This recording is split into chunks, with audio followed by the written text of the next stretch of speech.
春风绵绵，拂一叶扁舟轻轻，雨打芭蕉不及耳边的叮咛。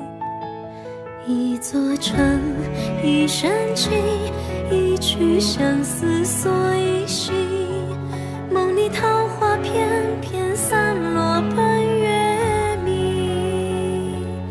夜雨伴随扬州行，一人撑伞两肩并，花瓣飘零。真没想到，将军夫人既是诸葛之侄，一骑良方，妥善亮出了自己的身份，还让嫔尉擦亮了双眼，认下你这个嫂嫂。有得亦有失，你看我这长发，不就被你无情的削去了？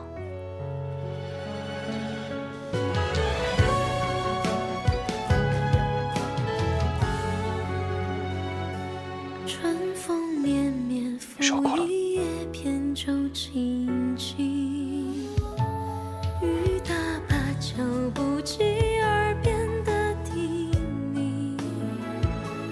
一座城，一身情，这是一曲相思锁一心。梦里桃花片片散落半月明。夜雨伴随扬州行，一人撑伞两肩并，花瓣飘零，许你满天深情。夜雨无声人有情，不负真心不负雨，不负人间亦不负情。烟雨蒙蒙扬州行，山高水远情不离。良辰美景透出深情相依。夜雨柔柔人有意，姻缘作对须惋惜。郎情妾意，此情不移。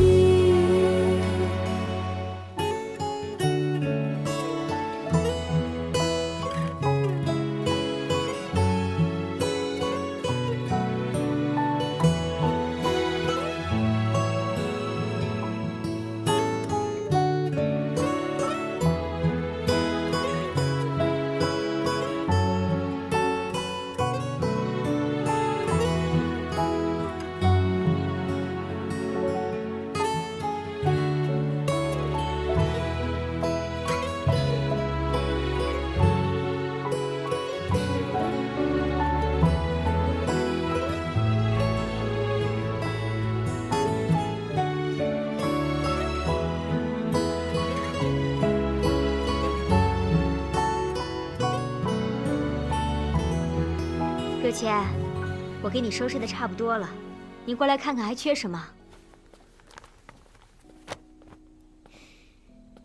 秀媛，让你费心了。什么话？哦，对了，你等着。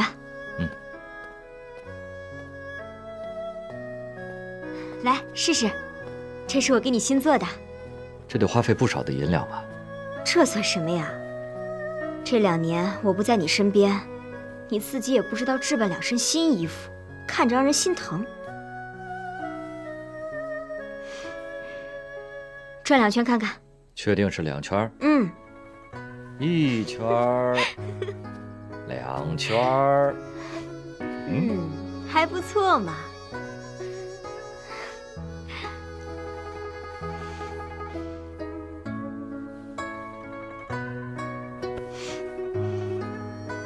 秀媛，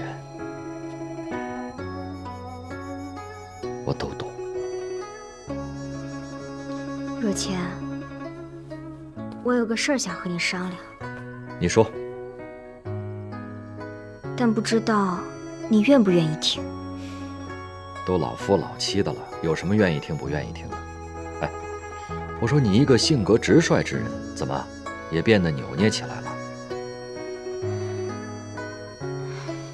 你说，我们俩也快3年未见了吧？这才团聚了2天，你明天又要走。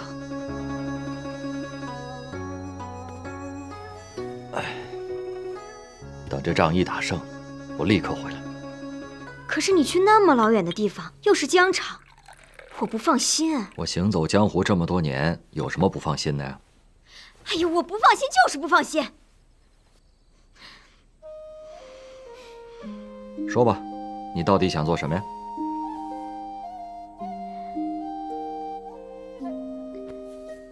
你带我也去吧。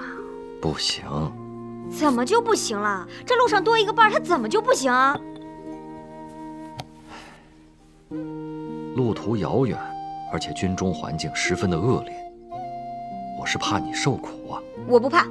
哎，袁将军他还颁布了一条军规，不得任何女子步入军营，否则格杀勿论。那你徒弟不是女的吗？我不是跟你说过吗？她是女扮男装。那我也女扮男装。不行，反正我说过，不行就是不行。现在已经有一个了，你再去不是添乱吗？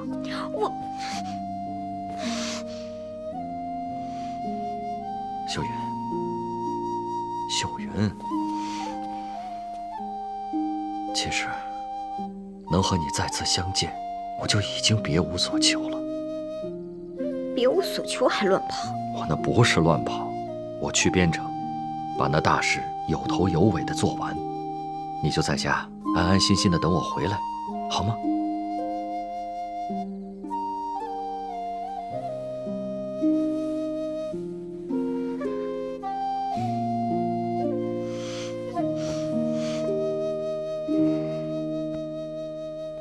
爹娘，齐，你来的可真是时候啊！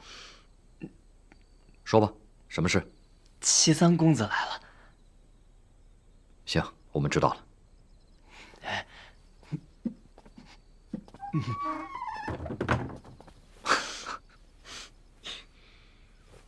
得知师父明日就要启程，徒儿特地前来倾听教诲。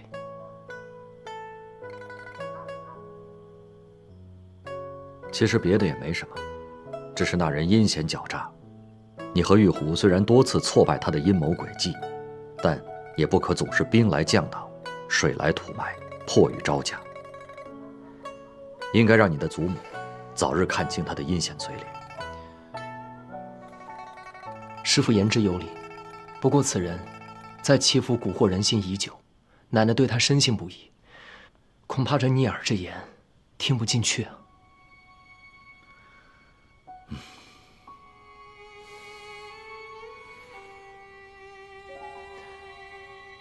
师父，徒儿突然想到一计，我想让奶奶尽快知晓柯世昭在寂静堂父母身上犯下的恶行，怎么样？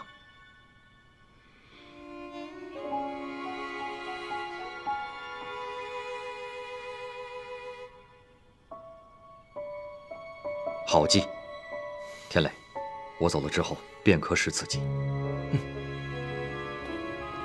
敬堂感念公子能出此计谋，恳请三公子早日为我九泉之下的父母报仇伸冤。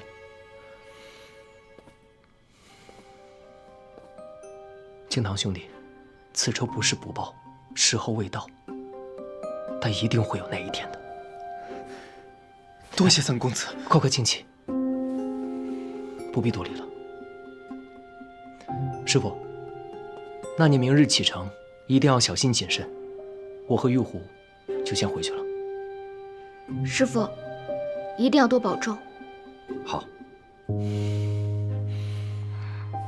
保重，早点回去休息吧。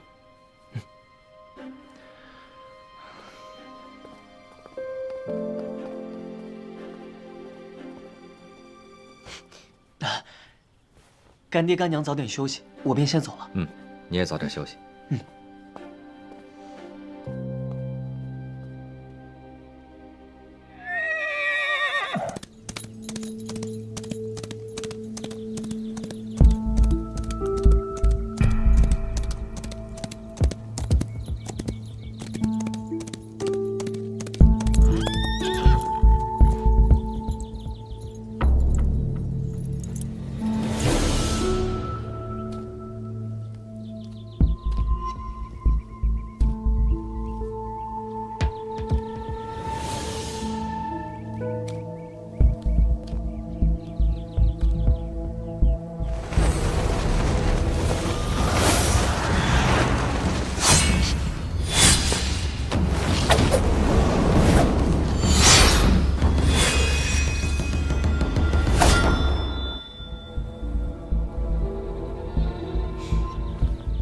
故弄玄虚。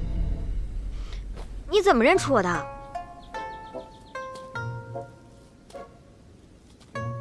你化成灰啊，我也认得出来。不好玩，本来人家就是想让你试试我的功夫长进了没，这么早把人认出来，没意思。我早就知道你一直跟着我呢。怎么，真的要跟我一起去边城呢？那当然了，我从不说二话。可人家军营中有规定，不许女子入内。那我不住军营，我们到军营旁边找个房子住。那是军营，旁边哪有房子呀？反正我不管，你上哪我就上哪。我是真拿你没办法呀。你答应我去啦？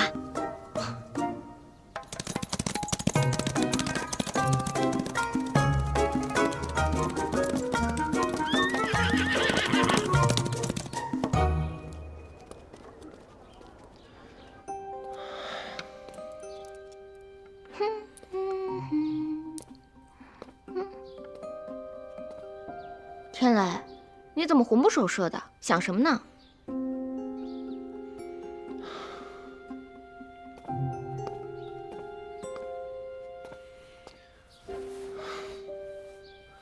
虽然师傅也赞同我们的计策，用这个方法，不仅可以让奶奶知道寂静堂一家被陷害之事，也能让她知道柯世昭的真实为人。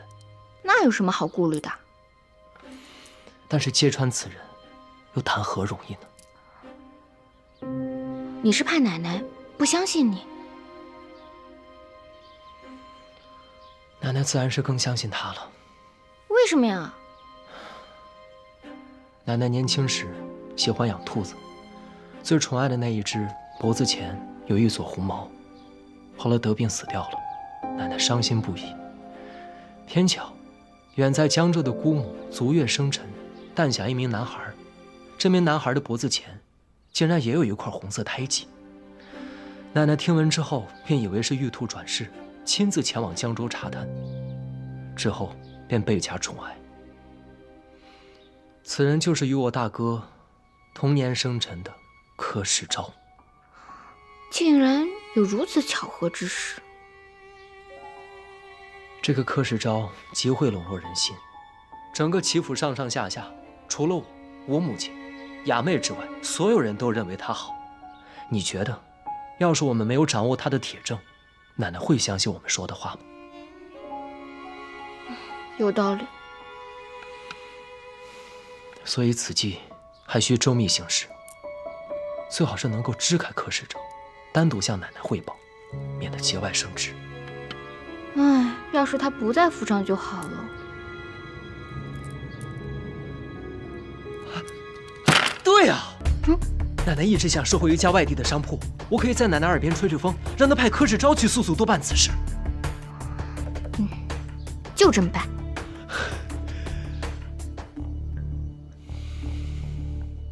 柯少爷，听说你要出门啊？老太君吩咐的事，不得不去。不过听老太君的口风，此事似乎是三少爷提出来的，才让我去收了那商行。这三少爷一向不过问生意上的事情，这次都是怎么了？还有那个三少奶奶也不是个省油的灯，搞不好这一次就是他们二人的诡计。小巧，我此次出门在外，府里的上上下下，你要好好留点心。老太君来了。小巧啊，你身为老太君身边的人，我都记得清清楚楚，你怎会忘了呢？老太君曾多次说过，人前爱争长与短，人后必然话是非。你以后所有不顺心的事，一定只可以跟老太君讲，不可以人前人后的乱讲，记住没有？是，柯少爷，我知道了。还有啊，哎呀，你走了。还有啊，我走之后，这府里的上上下下一定要多留点人盯着，还有三少爷那边也要留点心。你看，轿子已经备好了。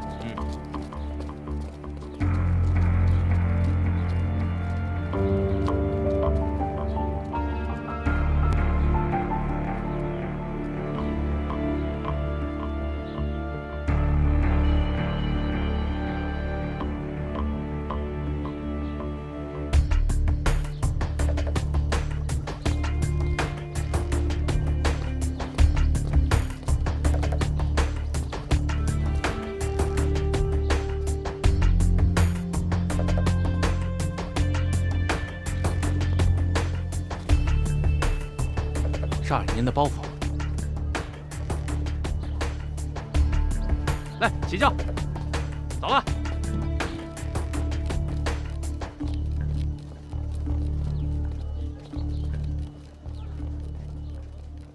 天磊啊，找奶奶有什么事吗？奶奶，最近咱们这儿来了一个戏班，叫鸾喜班，他们演的剧目，我们连听都没听说过呢。现在已经唱红了整个林州城。行吧，那就把这个戏班请到齐府来，为齐府的老老少少专门演上一场，可好？行。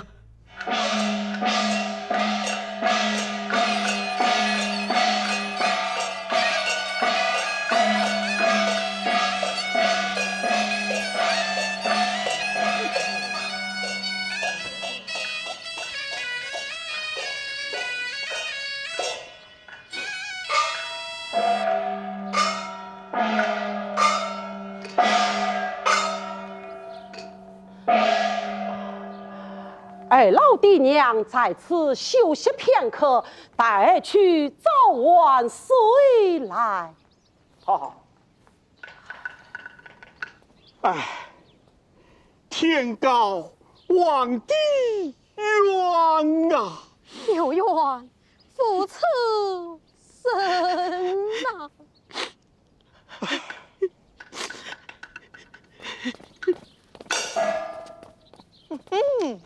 你们逃得出江东，却逃不出我的手掌。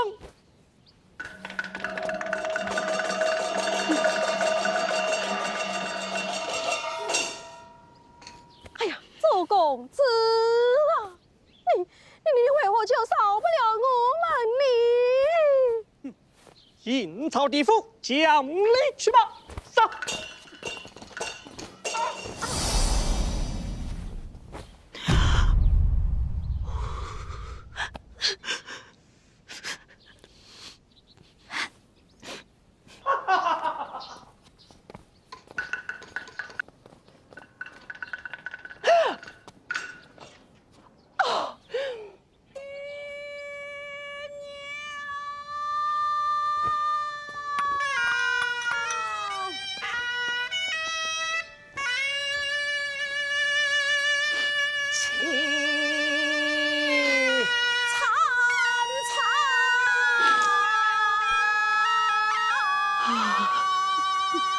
可怜的见爹娘。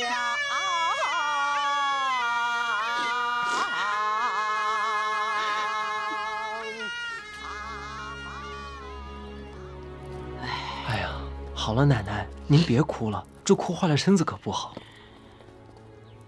奶奶，您觉得这出戏如何？这个戏是不错，就是太苦了点儿。哎，这个戏叫什么来着？叫《丁郎恩仇记》。那个演丁郎的小生啊，唱功不错，做工也不错。奶奶，您有所不知，这位丁郎可是确有其人，这出戏也是真的。哦，你是怎么知道的？这丁郎是我朋友的一位亲戚，现在就住在我朋友家里。哎呀，这可怜的丁郎啊！奶奶，您想不想见见这个丁郎？也好，改天你把他带到齐府来，咱们好生的安抚安抚。好，那我明日便去请他来。奶奶，那你就不能伤心了。好。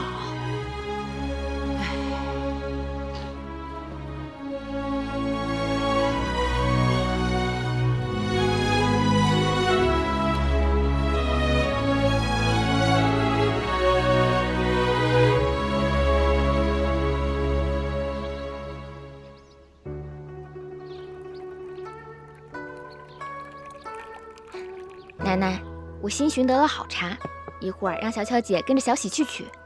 小巧姐烹茶的手艺，您是最满意了。等泡好茶，给您好好尝尝。好，行。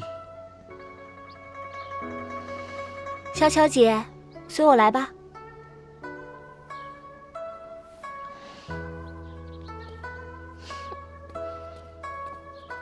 那茶呀，可香可香了。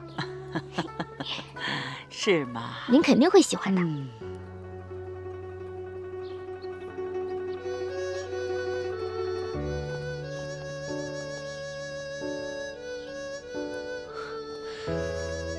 奶奶，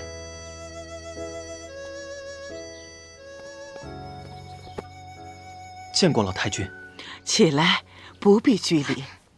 起来，快起来。你就是戏文中的丁郎。老太君，丁郎是戏中人的名字，小生姓纪，叫敬堂。听你的口音，不像是本地人吧？我是江州人。江州人，人长得不错，名字也好听。就是你的命太苦了。昨天那戏看的呀，惹得我这个老太婆直落泪呢。你的爹娘死得也太惨了。老太君，他们杀害我爹娘的手段，比戏中的还要残忍。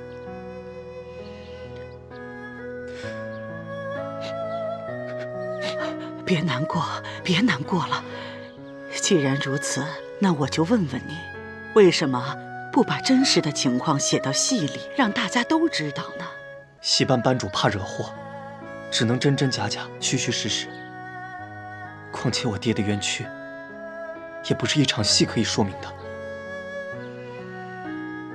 戏说不明白，嘴能说明白吧？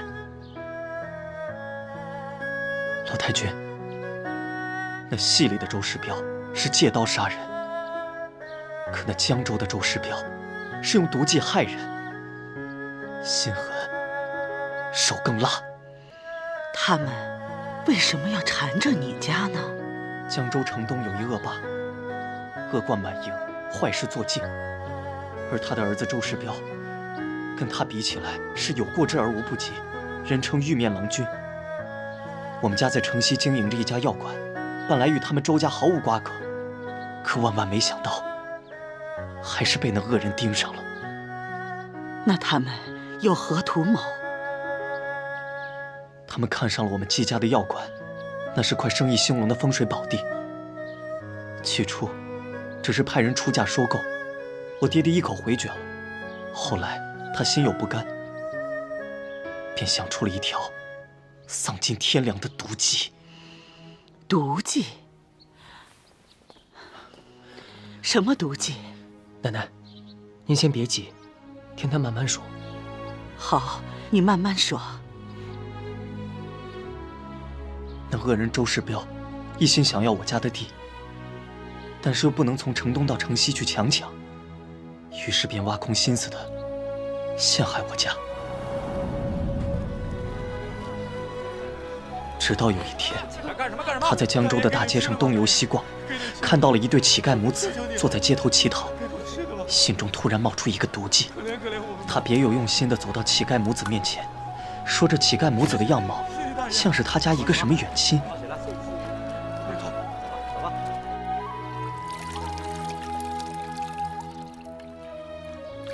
一番花言巧语之后，周世彪让人把这个乞丐骗回家中，大吃大喝，让这个乞丐吃得好穿得好，犹如平地升天。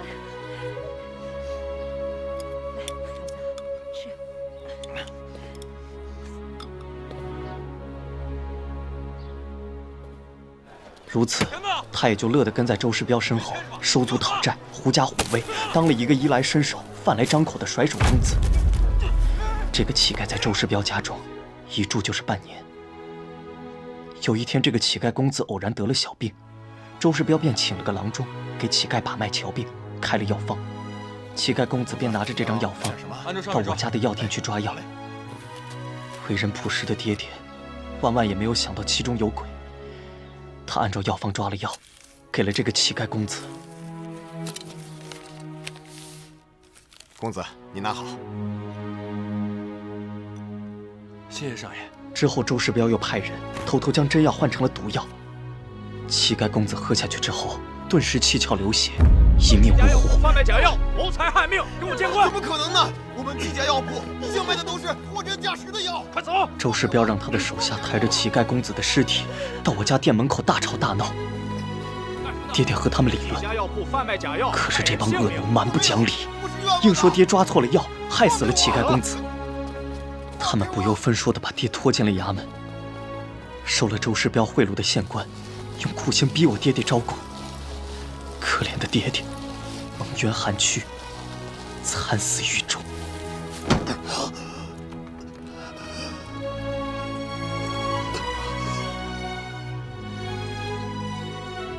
这个恶人丧尽天良，用无辜乞丐的性命嫁祸你家药铺，谋财害命。你刚才所说，都是从哪儿听来的？当年敬堂想去官府报官，却被那周世彪买通的狗官赶了出来。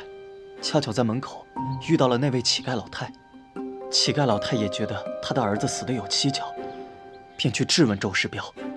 这周世彪便派人在他的吃食里下毒，幸亏有个心善的小丫鬟提醒了他。老太知道周世彪要赶尽杀绝之后，便连夜逃走了。可这周世彪心狠手辣，竟派了许多人去追杀老太。老太受了重伤，眼睛也瞎掉了。她心有不甘，想去报官。途中我遇到了她，我带着她一路逃离江州，却不曾想这周世彪派人连夜追赶我们。混乱之中，我与那老太走散。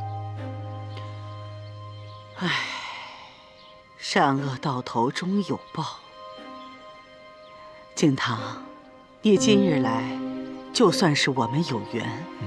这样，我送你一些银两，祝你日后去寻找那证人瞎眼老太，再去状告周世彪。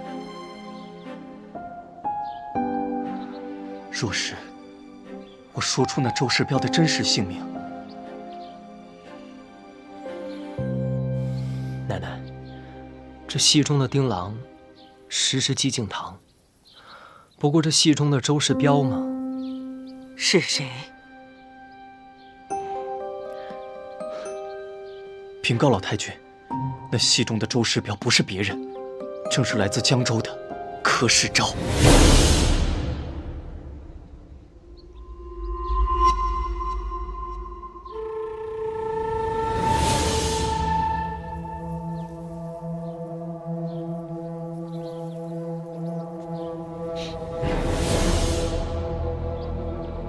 你究竟是何人？我是江州季家药馆掌柜之子季敬堂，那柯世昭害得我家破人亡，请老太君替我做主，我说的话句句属实。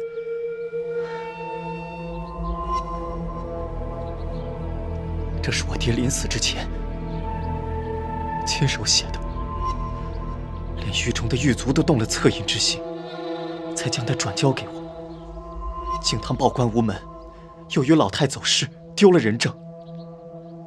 听闻齐老太君您有仁爱之心，又慈善公正，定不能让那柯世昭毁了您齐家的名声啊！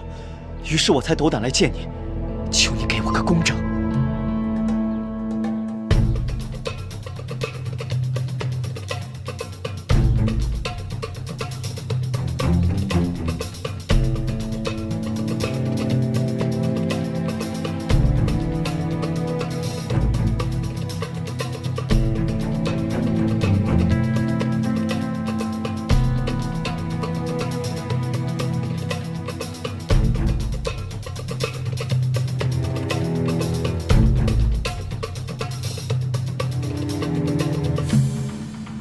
原来他是来告世昭状的。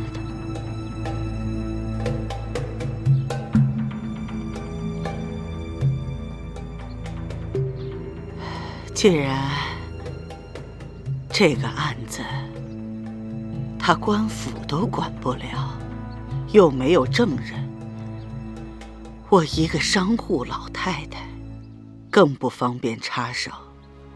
再说了，你刚才所说的也只是一面之词。天磊，在。你去取些银两送给他，让他好好回家。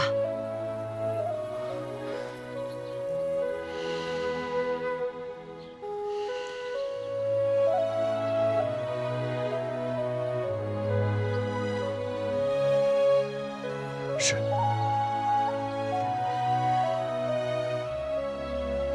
敬堂感谢您的善爱，但敬堂不为银两，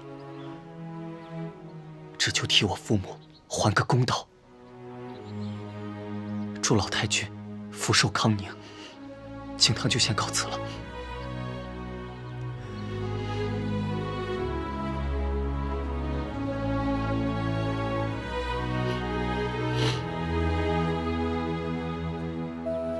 我去送送他。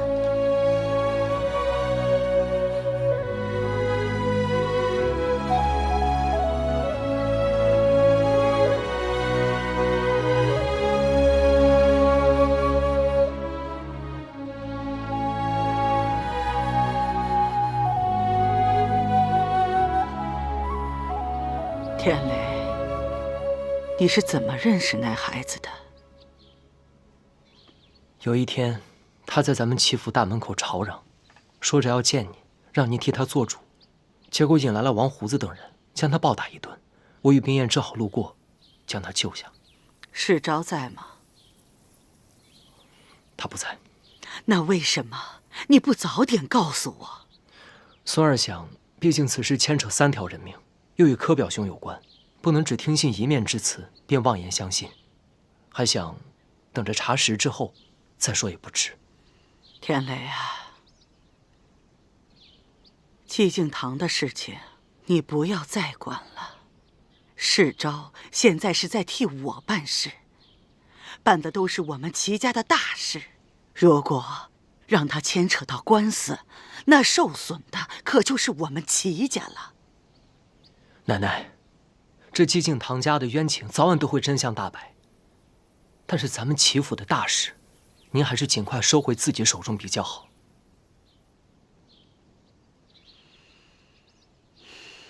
奶奶，这传说不可能空穴来风。这江州，我看也是个多事之地，会不会是因为柯表兄常驻江州，沾染了一些江州不好的风气，把厄运带给了咱们齐家呢？你不要胡说。孙儿没有胡说。若是咱们齐府没有厄运，为什么我的大哥会不明不白的一觉睡死？又为什么我的二哥会莫名其妙的被毒蛇咬死？为什么我的燕氏小妹会在一夜之间变成了哑巴？为什么齐府上上下下会说我齐三公子活不过25岁呢？天雷，你不要再说了。奶奶，孙儿不是要吓唬你，是咱们齐府当真有邪气啊！你不要再说了。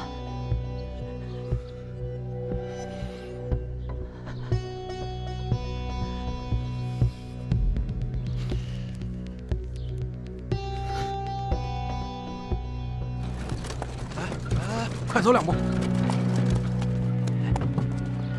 少爷辛苦了。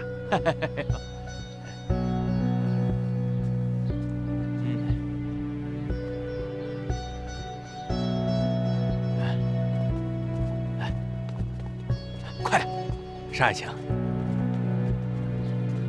把药拿到后面去。少爷您慢点啊。柯少爷。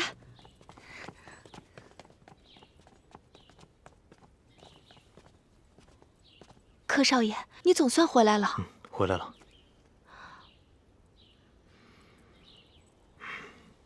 你先把东西拿进去。哎，快，小跑2步，来，快点。去。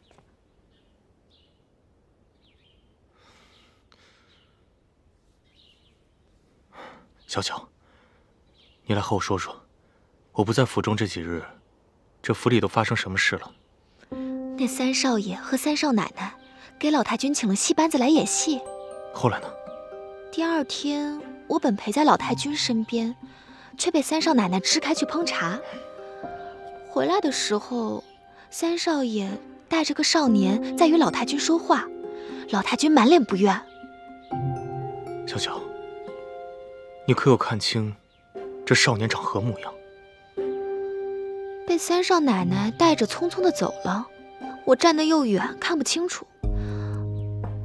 反正17、18岁，人挺精干的，块头不大，白白净净的，看穿戴倒像是外地来的。小巧啊，你为什么不好好盯着他们呀？我怕被三少奶奶看见，她鬼着呢。打死他！对了，那人就是那天门口挨打那小子。又是他。小巧，你告诉我，你可知他向老太君说了些什么？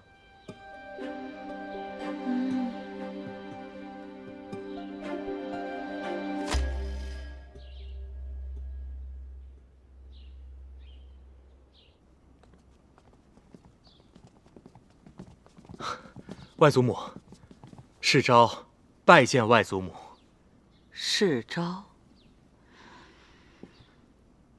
你回来了啊，回来了。来，把东西放过去。哎，外祖母，外祖母，您看看，这些都是我精心挑选给您带的礼物。又带了这么多东西。外祖母，您慢点。你每次归来，都给我带这么多的东西。唉，我一个老太婆，能吃多少，能用多少啊？以后啊，就别花这个钱了。外祖母，这些事您不必介怀，以后啊，世昭都听您的便是了。还有，各方亲戚，不要再送什么土特产。今天呢，这2罐茶叶我收下，其他的你帮我送到江州